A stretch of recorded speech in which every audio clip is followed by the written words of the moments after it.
7 de febrero del año 2003.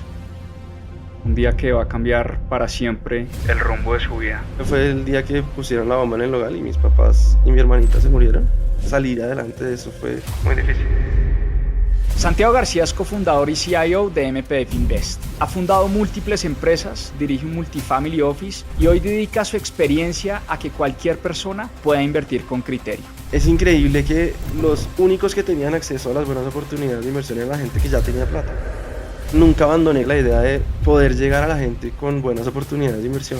Mis primos tenían una consultora que se dedicaba a valorar empresas, entonces ellos me enseñaron todo. En el 2017 fue el mejor año, hicimos como 40% de rentabilidad. ¿Qué fue lo primero que hizo cuando salió del fondo? Voy a montar lo que se conoce como un family office o multifamily office. Cuando hay un pool de capital tan grande, uno se vuelve una fuente de financiamiento muy atractiva para muchas empresas y proyectos. ¿Qué se viene para MPF Invest? Los gestores más importantes del mundo, los dos más grandes del mundo. Hace 10 años nadie se lo podía imaginar, que desde el celular iba a poder invertir con estos gestores que nosotros vamos a tener en nuestra plataforma. ¿Qué necesitamos ahora para poder hacer que esto sea un éxito? Las 3 cosas a las que yo llegué eran: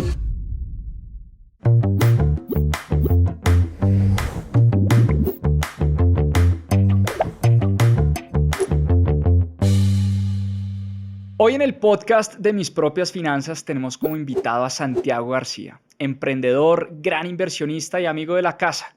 Santiago es cofundador y CIO de MPF Invest, la plataforma que busca democratizar el acceso a las inversiones. Pero su camino al éxito no fue nada fácil. Parte de una infancia marcada por muchos traumas y una tragedia personal.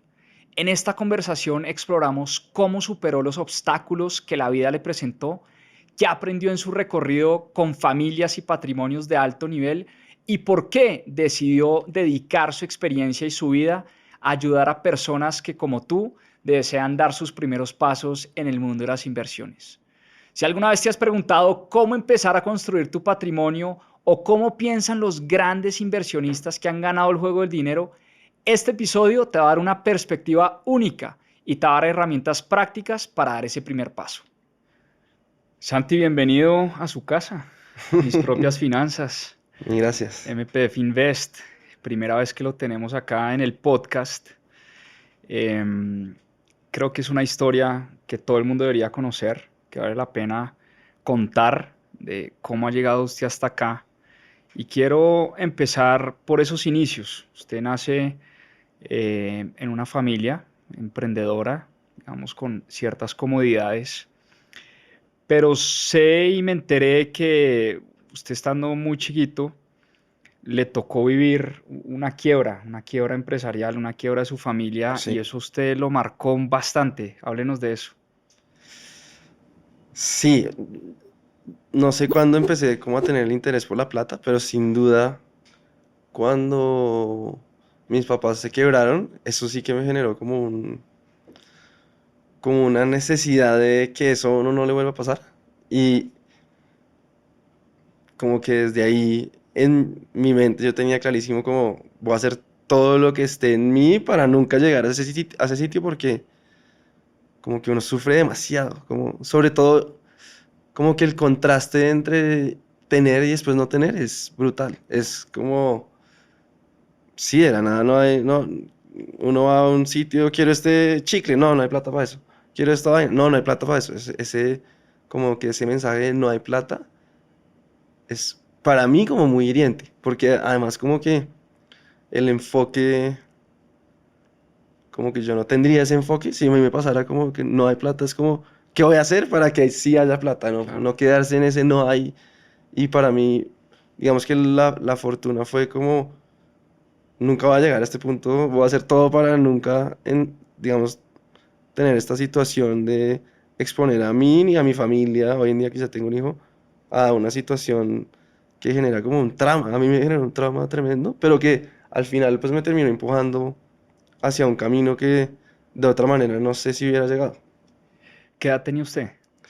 Yo creo que como 9 años por ahí. 9 9 años. años.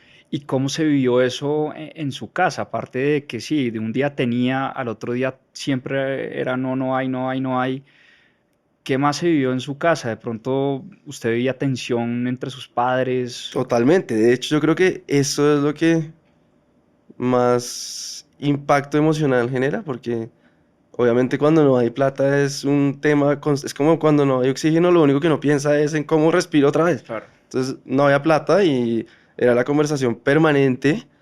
De hecho, incluso me acuerdo un día que como que llegaron a cortar la luz porque no se había apagado. Y eso fue como, ¿qué es esto? O sea, como Wow. que uno siendo tan chiquito, como que no dimensiona. Y obvio, entre mis papás, eso fue un tema pues que generaba mucho conflicto. Y uno cuando ve a los papás pelear, pues es durísimo. Claro. Como que, entonces eso también como que de alguna manera me ha afectado como en ese mismo trauma emocional, no solo de lo material, sino de sentir ese conflicto permanente por la falta de plata.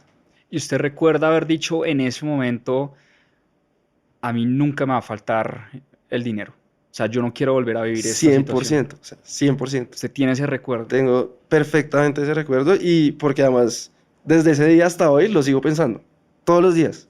Nunca me va a O sea, pasar realmente eso. fue algo que lo marcó. Sí, realmente hasta hoy tengo la marca. Y en ese momento usted no sabía cómo se hacía la plata, cómo se hacía el dinero. No Tenía tenía 9 ni la años. menor idea. Mi- digamos que mis papás sí tenían algo y es que nos llevaban a la oficina, pero nunca era como, mira, aquí hacemos esto. No tenía ni idea qué hacían. O sea, solo sabía que la compañía se llamaba Redes y hacían algo de electricidad, pero yo no tenía ni idea cómo se conseguía la plata de ninguna manera. Oiga, ¿y se hablaba de dinero en la casa o no? ¿O muy poco? Yo creo que desafortunadamente no, porque si uno tuviera como el contexto de cómo se genera la plata, qué pasa si uno se endeuda, cómo tomar una buena deuda, pues uno de pronto puede entender la situación en la que está y decir, ok, aquí se puede salir de alguna manera. Cuando uno no tiene ni idea de nada, sino que simplemente un día ya no hay plata para nada, pues uno queda como totalmente sin piso. Claro. O sea, se vuelve algo que no necesariamente debería ser como tan tema fundamental de la vida que uno solo piensa en eso. Para mí se me volvió eso. Como, ya, o sea, veía tanto sufrimiento en mi familia y en mí que yo dije, esto de alguna manera yo tengo que lograrlo, pero sin poder además hablarlo, porque como no se hablaba de plata, sino simplemente de que no había, pues Claro. no había Solo como, escasez. literal, como o sea, eran días muy duros, que uno solo pensaba en eso, como, sí, en el colegio yo solo pensaba en eso, pero sin entender porque, como usted me preguntó, no hablábamos de eso en la casa. Santi, 7 de febrero del año 2003. Un día que va a cambiar para siempre el rumbo de su vida. ¿Qué pasó ese día? Sí, pues ese día fue el día que pusieron la bomba en el hogar y mis papás y mi hermanita se murieron. Estábamos todos, yo tenía dos hermanas y mis papás, mi hermana melliza y yo sobrevivimos. Estábamos todos Estaban los comiendo 5. en el hogar, en la misma mesa, estábamos todos juntos, solo que mi hermana y yo estábamos como en un borde y en el otro borde estaban mis papás y mi hermana chiquita. Y pues ellos se murieron y mi hermana y yo sobrevivimos, aunque digamos que yo fui el que menos mala suerte tuve porque salí casi que ileso. Mi hermana sí tuvo un proceso de recuperación pues muy, muy duro y largo. Hoy en día está muy bien, pero claramente ella fue la última que salió del nogal, entonces estuvo mucho tiempo como perdiendo sangre y debilitándose, entonces salir adelante de eso fue muy difícil. Me da escalofrío, se lo juro que... Qué duro, qué duro, no me alcanzo ni a imaginar, pues, haber tenido que vivir esa situación tan difícil. Si es duro hacer la pregunta, no me imagino vivir eso que le tocó vivir y su vida cambia para siempre, de ese día en adelante. Sí, eh, me, ¿Usted estuvo inconsciente en algún momento y se sí, despertó sí, sí, o sí. No sé cuánto tiempo, sé que no mucho, o sea, yo fui también de los primeros en salir del club, pues en ambulancia obviamente, pero sí tuve un tiempo que O sea, yo me acuerdo de despertarme ahí como en el parqueadero, ni idea, muy perdido. Y después duré en la clínica como más o menos 5 días, yo creo, como recuperándome porque tenía una herida como grande en la rodilla, entonces pues eso tenía que estar muy bien para poderme ir. Y me adoptaron mis tíos, el hermano de mi papá con su esposa. Y desde ese día pues fue mi nueva familia. Con eso, digamos que dentro de la mala suerte también tuvimos muy buena suerte de pues tener como esa nueva familia hiper generosa con nosotros, hiper amorosa, en la que pues sin ellos yo creo que hubiera sido 100.000 veces más difícil salir adelante.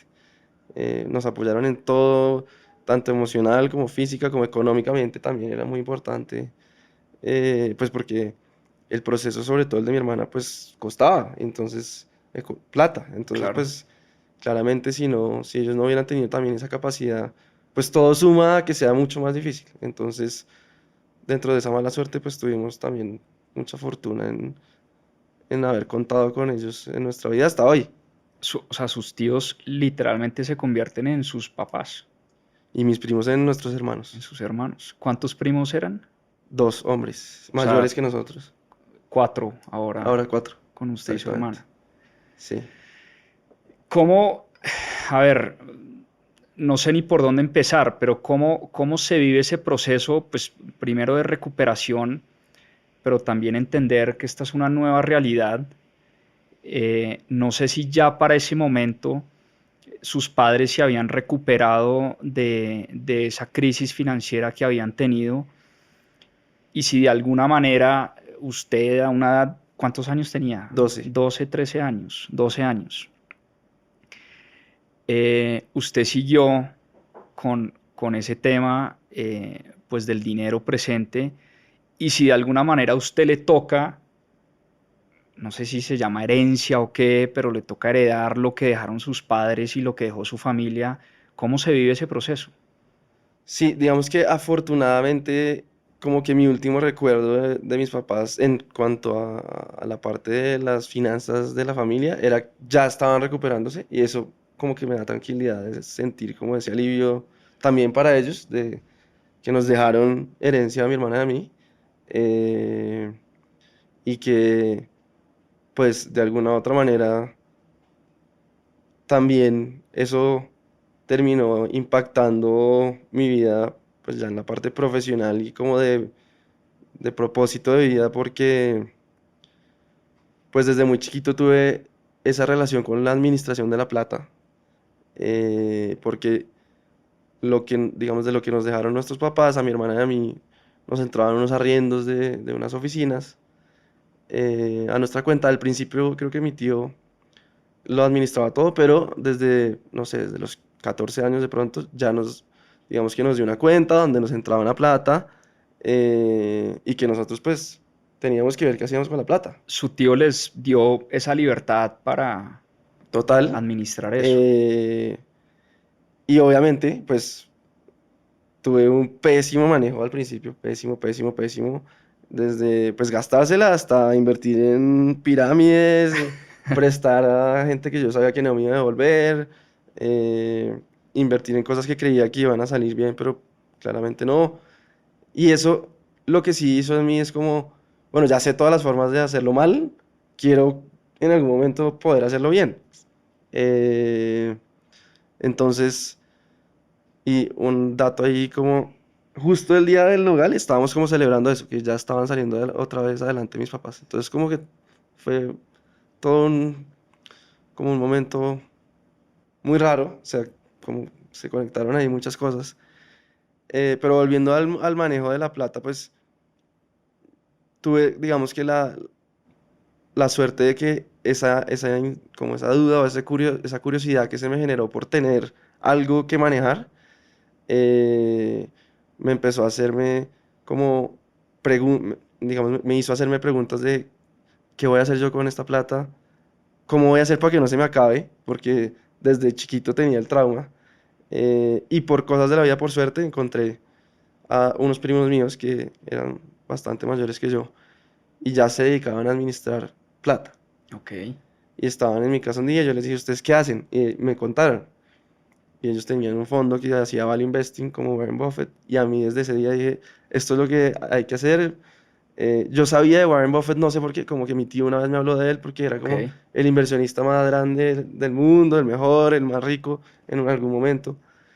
Y yo dije, ok, yo quiero ser como ese man, pero mi tío me dijo, no sé el man qué hace, o sea, No, no sé cómo el man hace su solo sé que plata. existe y hace Exacto. plata, pero no sé mucho más. Mm, Pero a usted eso le despierta como una curiosidad de... 100%. Aunque en ese momento como que no, yo creo que también era más difícil como tener acceso a libros y eso, en eso, pues Claro. sí.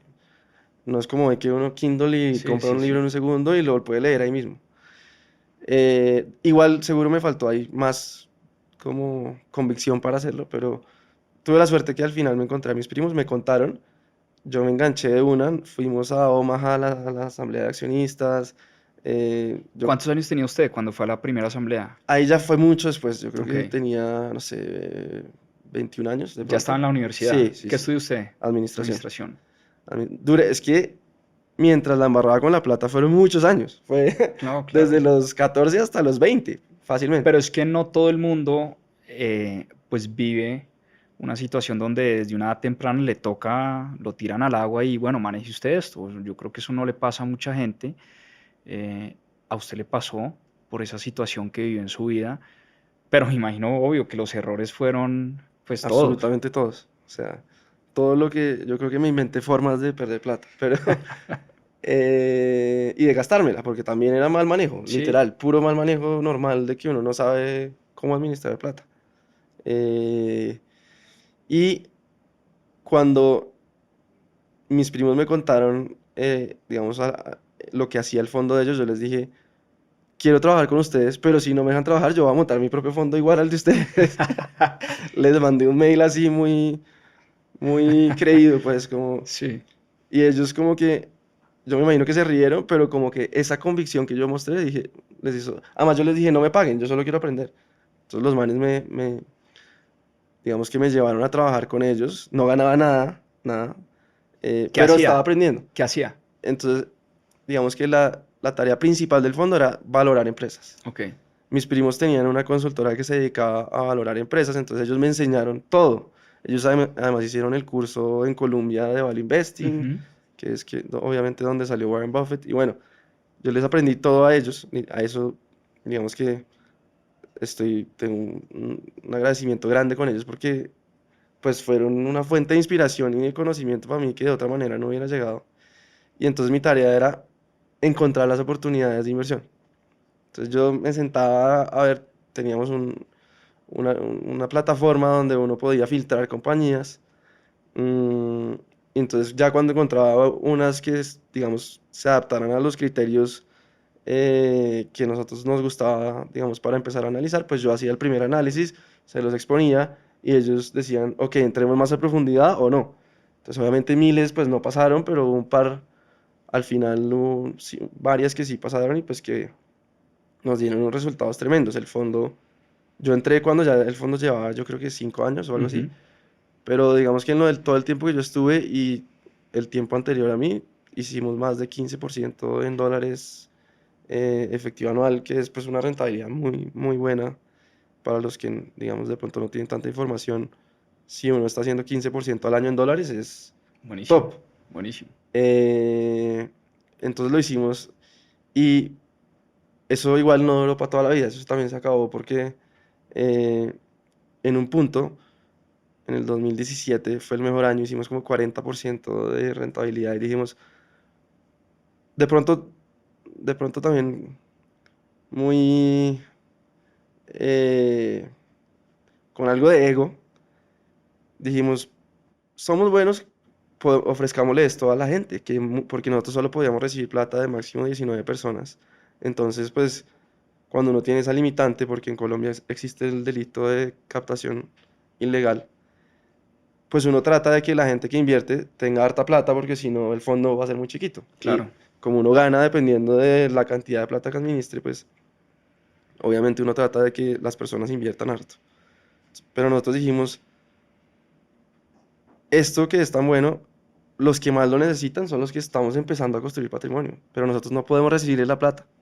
Entonces nos metimos en la tarea de sacar una licencia que da la Superintendencia Financiera para poder captar pues masivamente.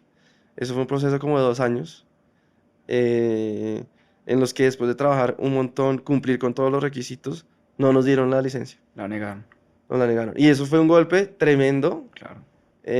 pues porque nosotros lo veíamos como nuestro propósito, la misión, lo que nos iba a llevar además a nosotros a un, digamos, a un nivel mucho mayor, pues fue tan drástico que al final como que tomamos la decisión de separarnos.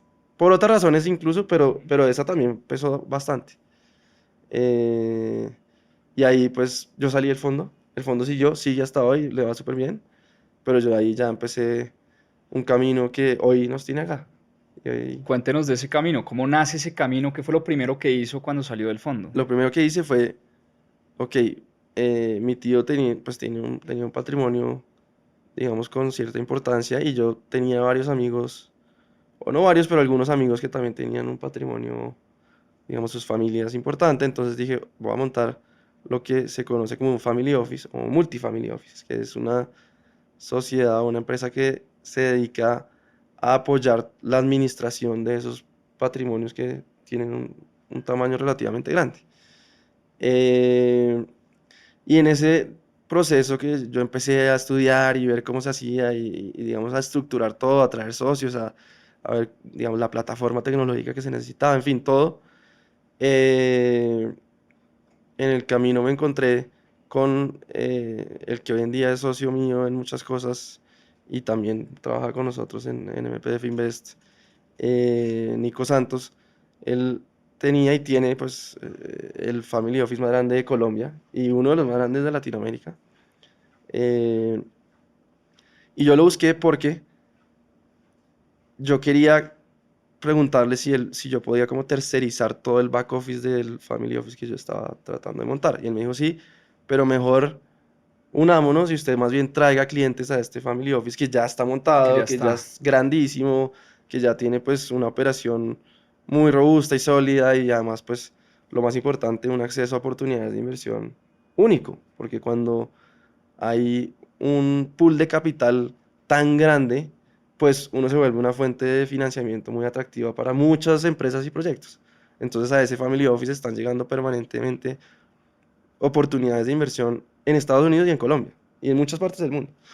Entonces eso para mí fue como una puerta que se abrió y que le agradezco un montón a Nico porque desde ahí empezó, digamos, a generarse un montón de cosas que hoy en día, pues para mí son hiper valiosas y que yo nunca me imaginé que hubiera, digamos, podido llegar, pero gracias a él, pues se dio.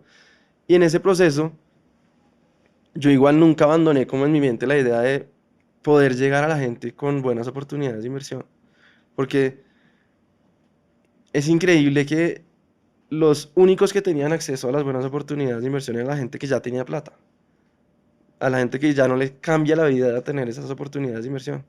En cambio, la gente que está empezando, lo único que podía hacer era pagar una cuota inicial de un apartamento o invertir en el proyecto del primo, del vecino, del amigo que terminaba mal o que lo terminaban robando o, digamos, no tenía opciones en donde pudiera realmente tener una buena rentabilidad y estar tranquilo de que su plata está segura. Mm, Eso solo era para estas grandes familias, exactamente, family o office. instituciones. Porque hay oportunidades de inversión que exigen $1 millón o Claro, 5 millones, pues muy, muy, muy poquita gente lo puede hacer. claro. Y son las que son realmente seguras y rentables.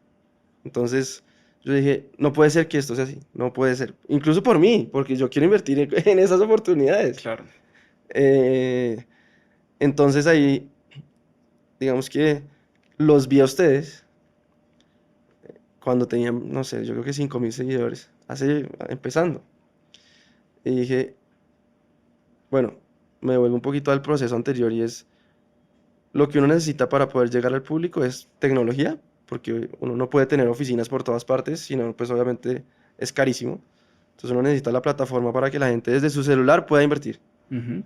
Eso nosotros ya lo habíamos desarrollado en su momento, pero eso lo perdí, o sea, eso se lo quedaron mis primos o yo no sé, y digamos que esa plataforma se perdió, pero entonces eso sí me dio como la idea de llegar a pensar, bueno, ¿qué necesitamos ahora para poder hacer que esto sea un éxito y no pues un fracaso como la vez pasada? Entonces, las tres cosas a las que yo llegué eran exposición, que ahí fue porque los busqué a ustedes, tecnología, ahí llegó nuestro socio Juanma Cortés, que es obviamente un crack desarrollando tecnología, y acceso a oportunidades de inversión, que era la pata que yo ya tenía Claro, del con Ical, Family Office. con el Family Office. Y con Nico Santos en específico, porque a él le llegan muchos negocios que no necesariamente el Family Office invierte, pero pues que sí son muy, digamos, interesantes. Eh, y entonces ahí dije, bueno, busqué lo otro, ya estaba armado y después llegué a donde ustedes y les conté todo este cuento que vengo contando. eh, y ahí pues estábamos, yo creo que fue el timing perfecto, porque estábamos como en el mismo punto Claro.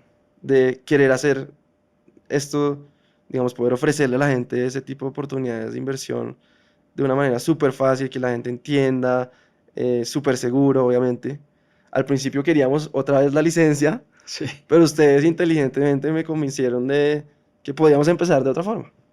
Y esa otra forma, pues a uno le exige menos capital, menos desgaste con la superintendencia financiera, menos equipo, porque para uno ser una entidad vigilada, pues necesita todo un equipo de cumplimiento y demás. Y entonces llegamos al modelo que tenemos hoy de ser corresponsales digitales de entidades vigiladas y con eso podemos cumplir absolutamente todo lo que nos propusimos en su momento. Buenísimo. Que obviamente eso les corresponde más a ustedes, pero pues digamos que yo decía que el timing es perfecto porque ustedes pues ya tenían la confianza, la gente, estoy seguro que les decía, coja mi plata, haga lo que usted quiera con mi plata, pero obviamente no la podían recibir. Entonces cerrar el círculo de, bueno, lo educamos, usted ya confía en nosotros y ahora puede invertir con nosotros, pues era el cielo. Y digamos que en ese momento, pues por eso es que los caminos coincidieron después. Se cruzaron. Aunque le confieso que yo dudé de que ustedes, porque duramos, nos conocimos, hablamos, y después duramos por ahí un año en el que no hablamos nada. Y al año algo pasó. Además, yo no pude, hicimos una reunión, yo no pude venir, vino mi hermano Sí. Sebastián. Y ahí usted le dijo como, bueno, pero volvamos a Tenga. ser socios. Total. Y ahí ya por fin se dio todo y hoy en día pues es una mezcla impresionante para poder hacer, digamos, lo que queremos hacer. Antes de seguir con este episodio, si tú eres de las personas que has seguido a mis propias finanzas en estos 4 años y has aprendido a mejorar tus finanzas personales, pero quieres dar el siguiente paso para pasar de la teoría a la práctica, te invito a que entres al link de la descripción de este episodio y descargues nuestra aplicación de MPF Invest. Es una aplicación de inversión que ofrece productos de inversión de entidades vigiladas por la Superintendencia Financiera de Colombia y que te permiten acceder a grandes inversiones desde 55,000 pesos.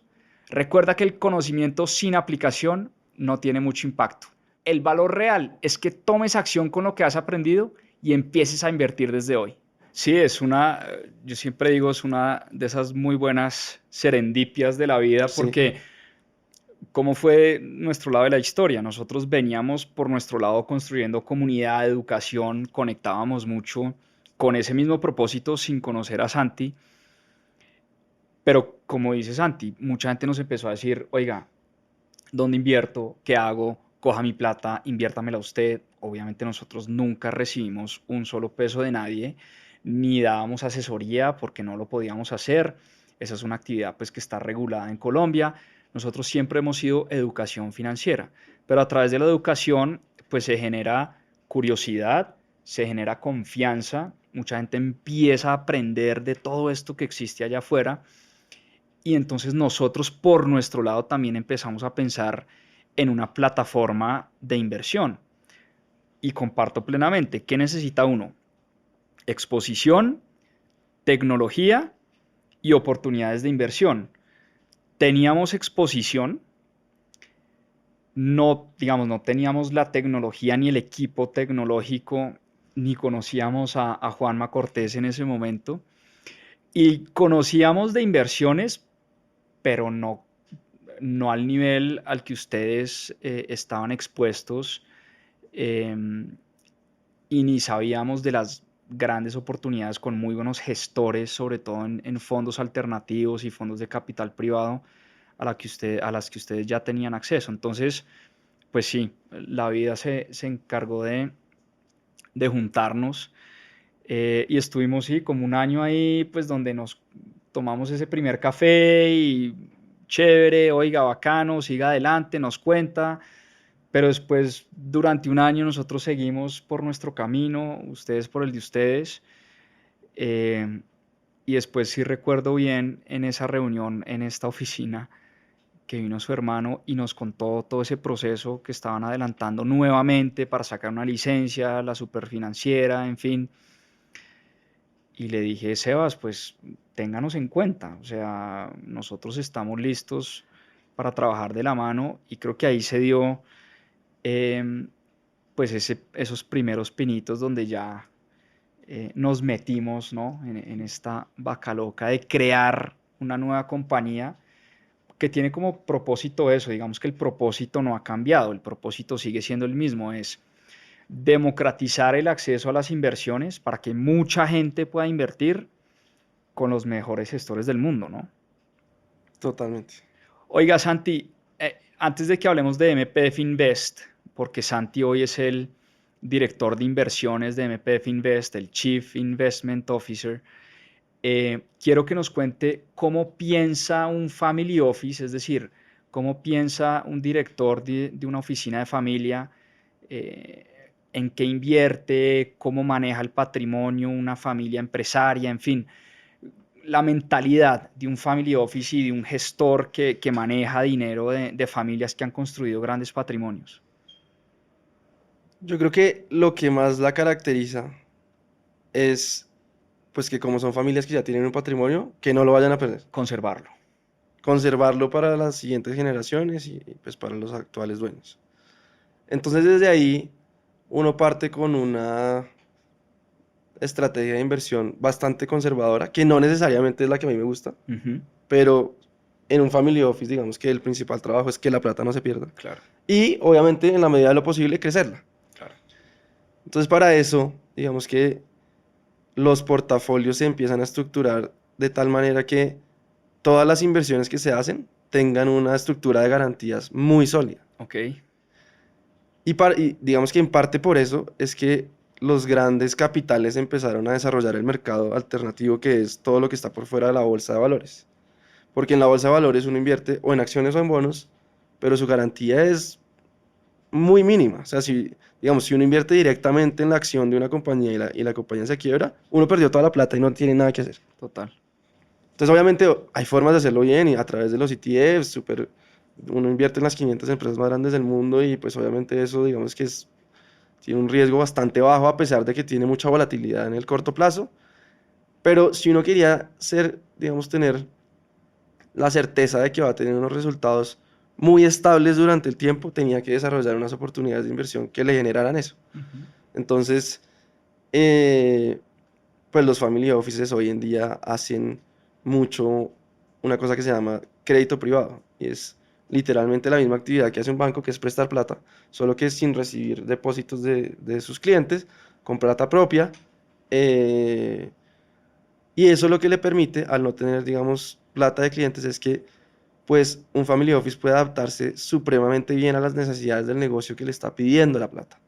Entonces, para los negocios que llegan al family office, digamos, porque necesitan financiamiento, pues es muy atractivo pagar un poquito más de tasa, pero a cambio recibir una forma, digamos, de devolver esa plata que se adapte a su flujo de caja, a su, digamos, naturaleza de su negocio. Entonces, hoy en día, digamos, lo que más se hace son créditos de diferentes maneras, con diferentes estructuras, pero todos en la misma línea de prestar la plata por una rentabilidad buena, pero que sobre todo sea súper segura. Entonces, Con por buenas ejemplo, garantías. exactamente. Entonces, por ejemplo, se presta para comprar edificios en Estados Unidos de lo que se llama multifamily, que es un solo dueño de un edificio y arrienda todos los apartamentos. Ujú. Entonces uno le presta, si el edificio vale 100, uno le presta solo hasta el 60%. De tal manera que si el inversionista no es capaz de devolverle a uno la plata, pues uno se queda con el activo a un valor mucho menor del que cuesta en el mercado. Entonces eso a uno le genera un margen pues muy importante como de seguridad y de tranquilidad de que la plata no se va a perder. Por lo menos no se va a perder. Eso es lo que uno tiene que garantizar, que por lo menos no se va a perder.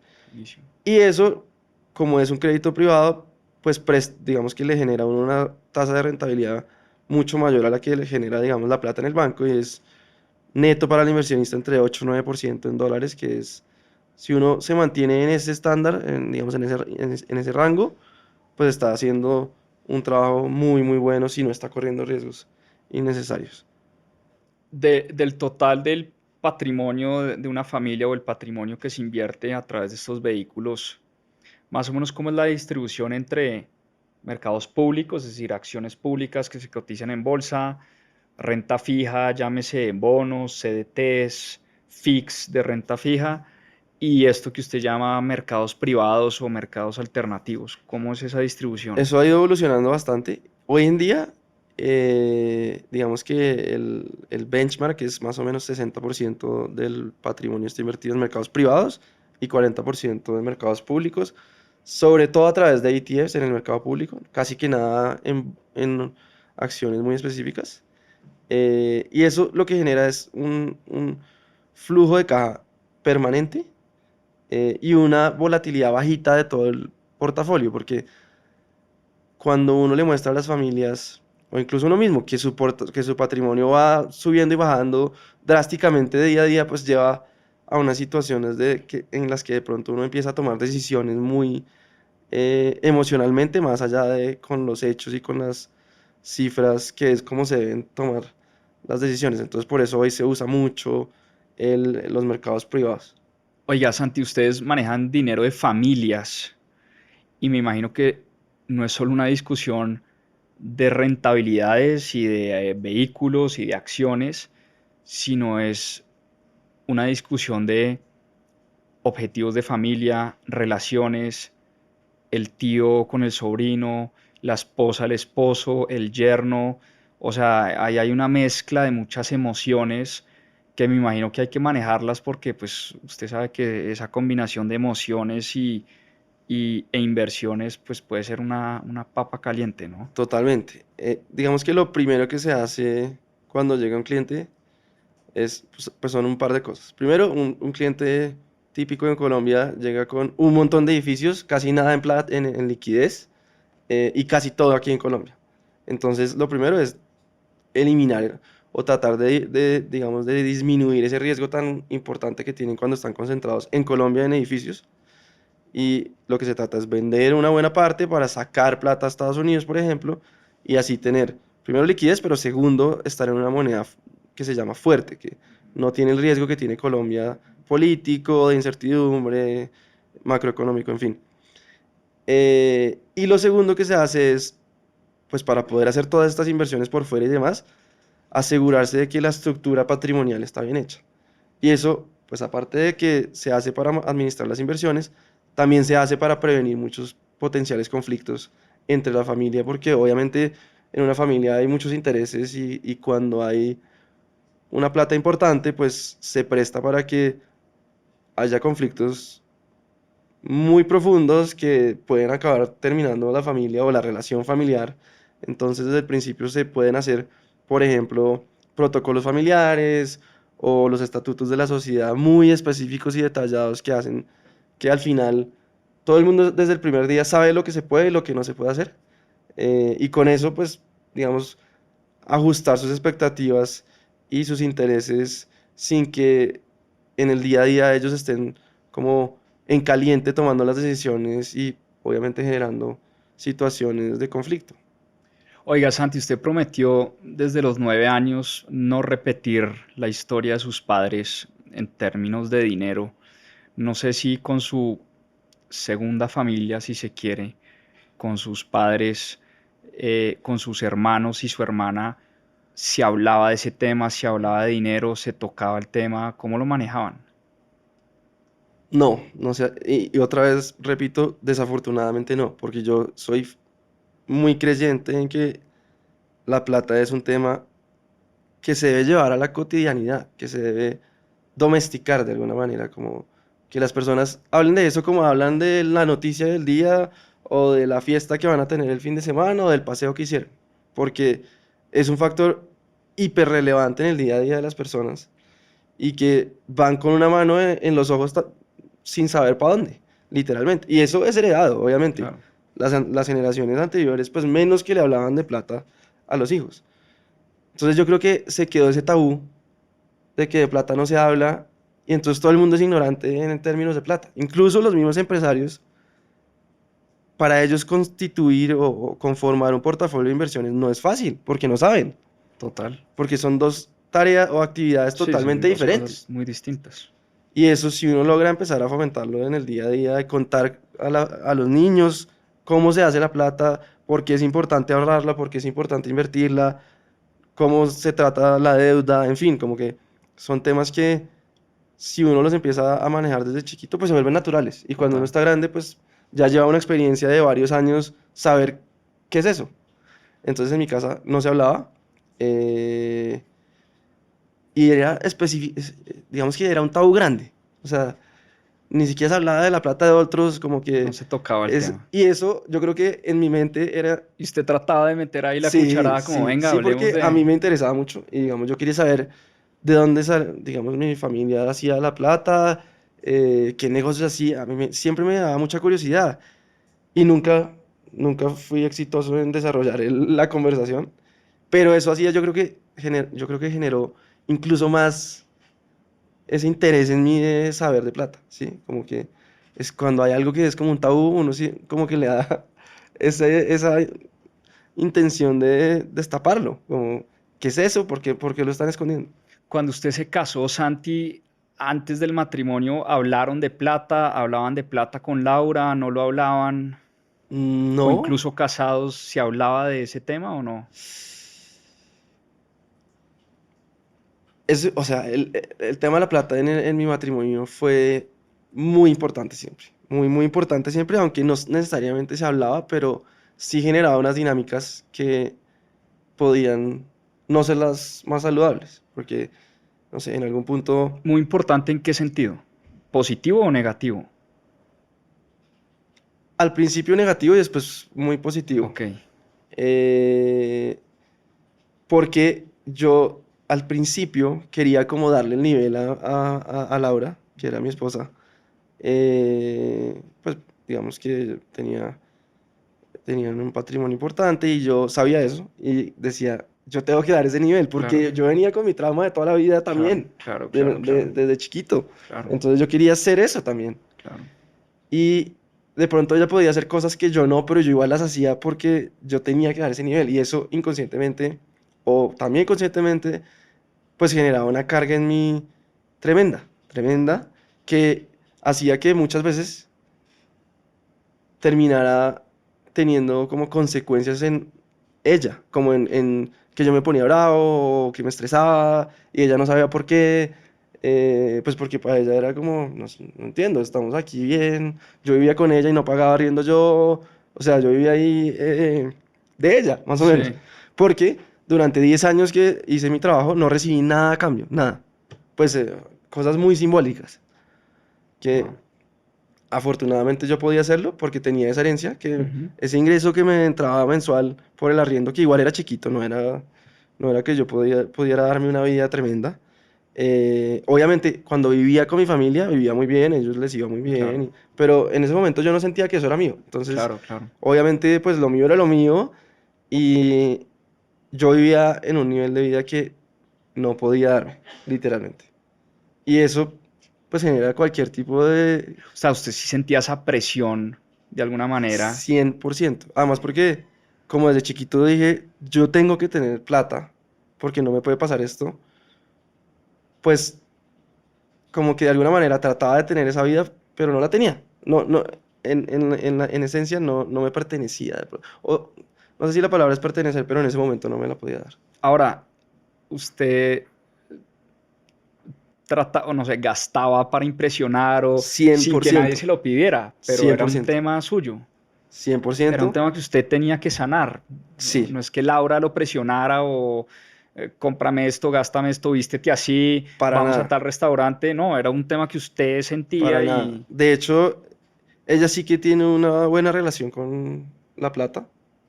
Y eso, digamos, yo fui afortunado de poder ver esa parte también de la relación con la plata. Cero me presionó, cero yo sentía que ella me pedía cosas. Era yo con mi propia, yo creo que ego y también frustración del pasado, como quiero mostrarle que yo también valgo eso, porque en- yo creo que ese tema es bien delicado de que la plata hace que uno valga o no, que uno puede tener mil opiniones de eso. Para usted, usted sentía que si Sí, usted, cuando usted tenía plata, usted valía, sí, cuando no tenía, valía exactamente, menos. Wow. exactamente. Y eso es un tema que a mí me ha tocado ir, no sé cómo se dice, deconstruyendo, Sí, eliminando, pero igual hoy me cuesta. O sea, sí, porque el mundo, desafortunado o afortunado o lo que quiera, mide al mundo, mide a las personas en por lo que tiene. términos económicos, por lo que tiene. Entonces, si uno está en ese juego, es muy difícil no querer ganarlo de esa manera. Y al final toca hacer un trabajo muy consciente de encontrar el valor de uno aparte de la plata. Y en la medida que he logrado ir consiguiéndola, no se hace más fácil quitar, digamos, eliminar Sí. esa sensación de que la plata le genera el valor a uno y es tremendo. Y me ha afectado muchas relaciones. De hecho, una de esas es mi matrimonio que hoy pues ya no tengo. Porque como que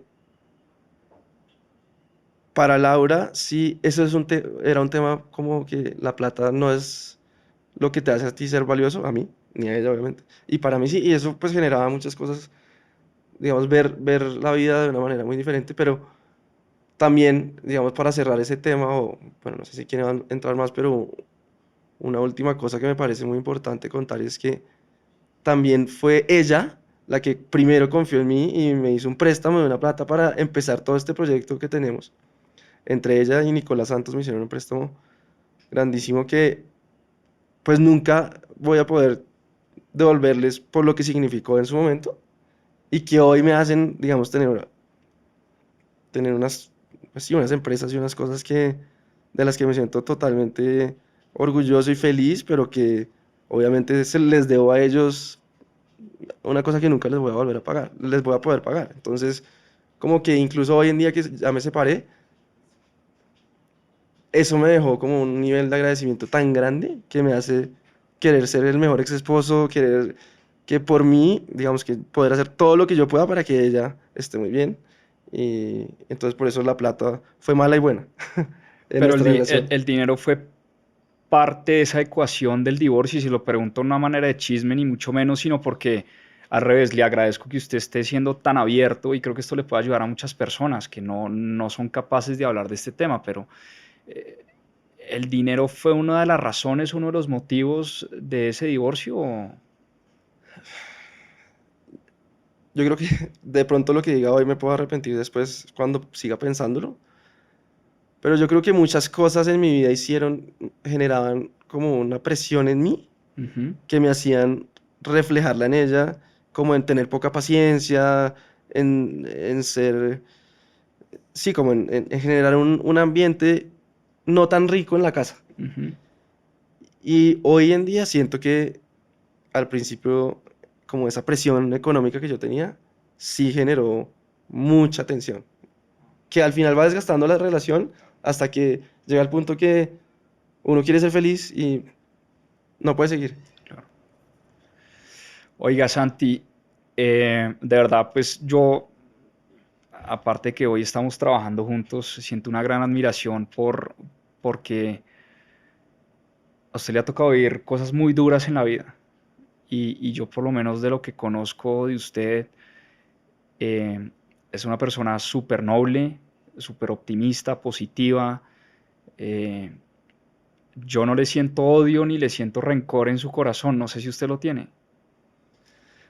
No, o sea, para nada. Digamos que no sé por qué también tuve la suerte de entender, ya no me acuerdo por qué realmente, pero que la única forma de superar las cosas duras y sobre todo la pérdida de personas tan cercanas es perdonando todo lo que a uno le han hecho y lo que uno también ha hecho. Porque si uno tiene odio, tiene rencor, quiere venganza, pues uno es el que se mantiene en esa cárcel mental del dolor. Wow. Cuando uno logra perdonar, realmente no echarse un cuento de que ya perdoné, sino que realmente no sentir ese odio, es como el día que uno logra ser libre. Como yo no soy una víctima de ustedes, sino que ya los perdoné. Ya, voy a seguir con mi vida adelante, que es lo que tengo que hacer y lo que me corresponde. Entonces eso como que me generó un optimismo muy profundo. Eso, digamos que el optimismo profundo yo lo veo como no todo siempre va a estar bien, sino que a pesar de que muchas cosas van a salir mal, yo sé que tengo la capacidad de enfrentarlas, ir paso a paso e ir superándolas. Entonces, yo creo que eso hace que hoy en día pues me lance a hacer cosas que me encantan y que sé que van a ser dificilísimas, como MPF Invest o como las otras empresas en las que pues he tenido la fortuna de hacer parte y de tener hoy en día, que mucha gente no haría porque no ha tenido esa prueba tan dura que yo por las cosas de la vida tuve desde muy chiquito. Y yo creo que esa energía se contagia y yo por lo menos sí lo siento así y nosotros nos contagiamos de esa energía pues acá en la oficina y en el proyecto y a veces cuando uno la ve demasiado negra yo le digo a Caro, pucha, esto de verdad, ¿cómo vamos a hacer? Y ella siempre me dice, no, pero es que mira lo que me dijo Santi. Y me da mucha risa porque, o sea, es un sueño así súper volado, pero yo digo... Pucha, a veces uno sí necesita, y yo le confieso, yo soy a veces muy, yo lucho contra ese negativismo, si se quiere, lucho como contra esa ansiedad y ese miedo, y estar rodeado de personas que, pues, les ha tocado vivir cosas muy, muy, muy difíciles, que no hay ni palabras para explicar. Creo que es una gran muestra de, pues de resiliencia y de cosas increíbles de las cuales si uno está rodeado de eso, creo que esto va a salir muy bien. Yo creo que cerremos en una nota positiva y optimista. Claro, Cuéntenos totalmente. qué se viene para MPF Invest. Bueno, pues por fin logramos, después de mucho trabajo, estar al aire con la plataforma. Todavía tenemos mucho trabajo por delante porque todavía no tenemos los productos completos. Nos hacen falta un par que son fundamentales, como veníamos hablando en los mercados privados. Vienen con los gestores más importantes del mundo, los dos más grandes del mundo. Eso es algo loco. O sea, hace 10 años nadie, Era impensable, literalmente sí. nadie se lo podía imaginar, que desde el celular iba a poder invertir con estos gestores que nosotros vamos a tener en nuestra plataforma. Entonces, cuando yo pienso en eso, es como nosotros pusimos algo, aunque sea, para que la gente tenga ese acceso a esas oportunidades de inversión y a empezar a desarrollar su vida financiera y su patrimonio desde muy temprano, muy fácil. Entonces, cuando uno piensa en ese impacto, y hoy, por ejemplo, hoy estábamos hablando con Caro, nosotros tenemos un dashboard en el que nos metemos siempre a ver qué está pasando. Y yo no soy totalmente adicto a meterme ahí. Me despierto a las 3 de la mañana, me meto a ver qué está pasando ahí. Y ver cómo hay alguien que no conocemos invirtió 30 millones de pesos en uno de nuestros fondos es como una sensación de satisfacción tan indescriptible en todo el trabajo que hicimos, ya se está viendo. Sí, total. Como alguien que no nos conoce invierta toda esa plata en algo que nosotros tenemos allá al aire, pues Sí, es como, increíble. es demasiado increíble y es como una responsabilidad gigante y como más gasolina para seguir trabajando en esto que es tan difícil y que hay que hacer tantas cosas para que esa persona hubiera podido hacer desde su celular 4 clics y haber invertido 30 millones de pesos, que pues es una cifra muy considerable. Que obviamente no tienen que ser 30 y pueden invertir desde 50.000 pesos. Aprovechemos y echémosle la cuñita a Invest. Claro, ¿Cómo pueden las personas descargar y conocer Invest? la aplicación pues está para Android y para iPhone. Se descarga y se hace una vinculación que desafortunadamente es así porque así lo requiere la Superintendencia Financiera. Ujú. Digamos que es entendible porque pues en el mundo de las finanzas pues hay demasiados robos, demasiadas pirámides, demasiada suplantación y obvio, digamos que hay que pasar todo un proceso que puede no ser el más chévere, pero que es totalmente necesario y que pues es bien importante que la gente tenga esa paciencia para hacerlo. Pero una vez ya se hace, ya queda totalmente disponible para invertir en todos los productos que nosotros tenemos. Y como decíamos ahorita, desde 55.000 pesos uno puede estar invirtiendo en las 500 empresas más grandes del mundo, por ejemplo. O haciendo un crédito constructor a una compañía muy importante en la que le generan unas rentabilidades seguras y estables en un activo que pues antes es impensable. Alguien que Total. tenga 5 millones, 10 millones o menos, prestarle a una constructora para que ellos desarrollen Sí. todo un proyecto, eso es impensable. Eso es lo que hacen los bancos.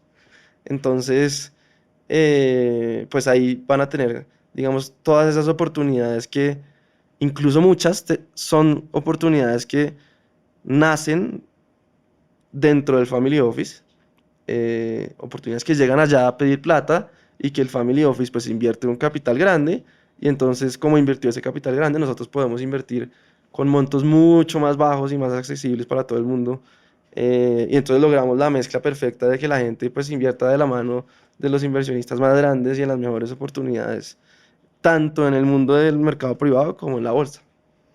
Pues Santi, se vienen cosas súper emocionantes para Invest. Yo me siento muy honrado de trabajar con usted, de trabajar de la mano, Lo de mismo. aprenderle todos los días. Gracias por esa apertura tan increíble que tuvo hoy con nosotros y pues con la gente que nos va a escuchar. Qué historia tan bonita de resiliencia, de perdón. Yo me llevo ese mensaje de la total libertad. No, aquí no solo hablamos de libertad financiera, sino la libertad del ser humano y qué buen mensaje nos deja usted al final y de verdad le quiero agradecer por esa apertura y esa generosidad. No, a ustedes, mil gracias de verdad. Si yo soñaba con un socio, nunca soñé que fuera así de bueno. Literalmente es como una prueba de que los sueños incluso son susceptibles de mejorarse. Como uno se autolimita a veces con lo que sueña. Uno puede soñar mucho más grande. Y ustedes pues Total. son ese socio que pues hacen que la gente confíe en nosotros y que quiera invertir con nosotros y que además cada día trabajar sea chévere también, porque Sí, eso eso es es súper clave. importante. Y sea un apoyo y sea energizante y sea como, quiero ir allá. Yo de hecho nunca iba a la oficina y ahora aquí estoy viniendo un montón porque ya está el ambiente que me permite querer ir. Entonces, pues nada, mil gracias y seguir aprendiendo y Seguir seguir aprendiendo. invirtiendo. Muchas gracias, Santi. Bueno, gracias.